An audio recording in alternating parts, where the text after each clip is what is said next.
My guest today is Dana Marie Bontrager. She has made a career of thinking outside the fashion box, constantly stretching design and sewing conventions to develop new skills and creativity. She creates unique, eye catching garments that are both casually simple and wonderfully imaginative. Always an enthusiast for the unusual, she designs pieces that are often whimsical, using a variety of materials to create a certain expression. Since 1985, she's created custom designs and pattern making for individual clients to small manufacturers. Today, the business includes her own line of fashion patterns, art stamps, sewing supplies, and all the fun toys to create your own wearable art experience. Well, I have to tell you something, Dana. First, I'm going to welcome you and then tell you how envious I am that you can do all of those things. My grandparents were tailors, so and they were very picky tailors. They had been trained over in Russia, and when they came over, that's what they did. They were tailors, and my mom used to make all my sewing costumes. So, and then the only D I ever got, well, I got two D's in college. I had all A's and B's, but I got two D's. One was in clothing construction, and one was in dance. And I was almost a professional dancer. I made a living as a dancer, and I got a D in dance and a D in clothing construction. So that gives you an idea of my talents. But so I have to start asking you, why sewing? Well, that's just been a passion of mine. I learned to sew from my mom. She was fantastic of just coming up with her own creative ideas. She would start without commercial patterns, but just kind of hack them apart and make things. And I have an older sister, 3.5 years older than me. So every time my sister wanted something new to wear, she said, "Mom, can you make me something?" And she'd just start going about it. And I just love to watch her, and that's where I learned to pick up that. My sister can't sew a button on, but she has other gifts that are so awesome. Me, I just I'm with your sister. I'm with your sister. You should see when I have to sew a button on or when I'm like repairing. I remember my mom putting that kind of spool type thing in my socks to darn the socks. And me, I just kind of, just do it to put it together. That's just the way it is. And I don't even match the color yarn or the thread. But I have to tell you, when I see somebody who can do what you can do, and I saw your website and it's fabulous, I just think it's just amazing. So you actually got started from your mom, right? I started from my mom and just picked right up on it. We happened to live when I was a young girl in southern Spain, and I loved watching the modistas. And these are seamstresses that they go to school to learn to sew, but they don't use patterns like paper patterns like we're used to here in the mainstream. They would just chalk right on the fabric whatever design they happen to be working on. And after watching them, and I wanted to go to modista school so bad, but of course my dad said, "No, you've got to go to regular school." And but I just watched and watched and watched. And unfortunately, one of my gifts is being able to see something and recreate it. And so I just recreated, and that's how I first learned how to pattern draft, was just to draft and chalk right on the fabric, and then just took it from there. So you actually were raised in Spain. For the the middle part of my years, when I was up to age 9, we lived here in the States, and then for 7 years we lived in southern Spain, and then came back here to the States. So all my preteen and teenage years were spent in southern Spain. Well, I can attest that many of the women in Spain are just unbelievable how they can work with fabric and what they can do. But I didn't realize that at that young age they had schools specifically for that. Most definitely. It's just amazing. You watch these, you can look through, I would look through the windows at these little girls sitting at sewing machines and at tables and just thinking, "Oh, I wish that was me." And they were literally little girls. I mean, from, 7, 8, 9, 10 on up. That's amazing. I mean, I think that's fantastic. No wonder so many Hispanic women are great at this, and now I know why. So, did you ever end up going to fashion design school? I am pretty much self-taught. When there was something I felt like I needed a little bit more in that I was just struggling with, I found the best person I could to learn that direct from, like flat pattern drafting. So I found someone that in my area that was very talented in that respect and learned directly from them.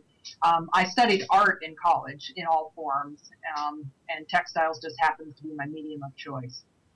So, what are your favorite fabrics to work with? My favorite fabrics, really, I love natural fibers. I just like the way they breathe and feel against the skin. I love rayon for its fluidity, cotton and cotton knits, their ease of work and ease of wearing. But I don't shy away from anything. I like things that just really, give me a challenge. And it just depends on what I happen to be working on and the end result I'm trying to get. So that'll be the fabric that I choose. It's interesting. I remember my grandfather and him saying, he would feel the fabric and he would say shmata, shmata, and I knew that that was not something I should have bought, because it was not a very good quality. But it's interesting because I find that, and this is a question maybe you can answer. It's always intrigued me because I've worked in the fashion industry for a long time, and that when a color comes out, or a fabric comes out, or a style comes out, everybody seems to do it at the same time. It's almost like when they say this is the color of the season. Right. Well, who is in cahoots with whom? Because everybody kind of does the same thing. Where does that come from? Well, that comes from trends, and that comes, unfortunately, from people that feel that they don't have any design sense, so they just follow whoever is the hot thing at the time. And I've always found that I just do what I like. And lots of times I'm bucking the trend. I'm not following trends. And sometimes I follow in because it just happens to be what I like at the time. But I always feel like you need to do what is comfortable for you, what you feel good in, what works for you. I always hate seeing women trying to stuff themselves into designs and colors and styles that really are not suitable for them, mainly just because it's the hot item. Really kind of go with what works for you. So if you have your individual clients, I know you sell to small manufacturers, but your individual clients, what kind of people are they usually? They're usually very creative, very independent. They're strong women that have their own voice. And so they are not the followers. They are not the sheep. They're not going to follow necessarily the trends. They're going to follow their own heart and what makes them feel good. They're so strong and confident that they're going to do what the damn well please. And so this is the look, and this is the people I love to work with because that's me too. I just want to do my own thing. And, I don't want to be thought of as being, totally silly and ignorant, but I also feel like I make my own trend. And if it makes some people happy, great. If it makes other people go, yep, fine, it's me. And I'm happy with it. I love those kind of people too. So what is the most fun garment you've ever made? Oh, my most fun garment was I had a formal occasion to go to. Now, I am not the formal wear type person. I'm kind of goofy. I'm very casual.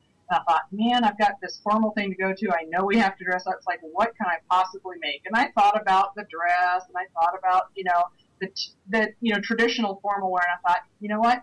Again, it's not me. I'm going to make something that's me. So I ended up making a bomber jacket that was red satin with a black sheer overlay, so it made it a really, really deep red. And underneath were all these Sylvester, the cartoon cat, heads appliqued on it. He had little bow ties made out of ultra suede and Swarovski crystals glued on. And it's a fantastic jacket, and it's a whole lot of fun. And it gets so many double takes because at first people think, oh, it's just a beautiful red satin jacket with this black sheer over it. And then they realize what they're looking at is all these cartoon cat heads. So that really was for your own personal collection, correct? Yes, that's my own personal collection. So what has been the wildest thing you ever made for a client? The wildest thing that I've ever made for a client, I remember making one for a gal who wanted something from Whitney Houston. I remember watching a video of Whitney Houston over and over and over again. just to be able to redraft and redesign that garment. And we worked that out. And that's, like I said, that's one of my gifts, being able to see something and recreate it. And then making that for her, her body, and recreating that garment. And she was thrilled. Oh, that's great. Well, so what would you say is the most difficult thing you've ever made? The most difficult thing I've ever made is probably a friend of mine. She had her favorite jacket stolen at a party we were at. And she was just heartbroken. This was something that she just loved. And it was this beautiful wool coat. I kind of vaguely remembered it, but, not real well. And so I just told her, I said, you know what? If you can remember, if you can sketch that out for me, we can recreate it. And I told her, I said, and while you're at it, if you want to change anything about it, if there's, because this was something that she had purchased, she spent her hard-earned dollars to purchase this. And I said, if there's anything you want to change, throw that in there too. So she did. She gave me the sketches. We recreated it. We worked it out. And it was not an easy garment to recreate because there was a lot going on with it. And I'm working from just her sketches and her memory.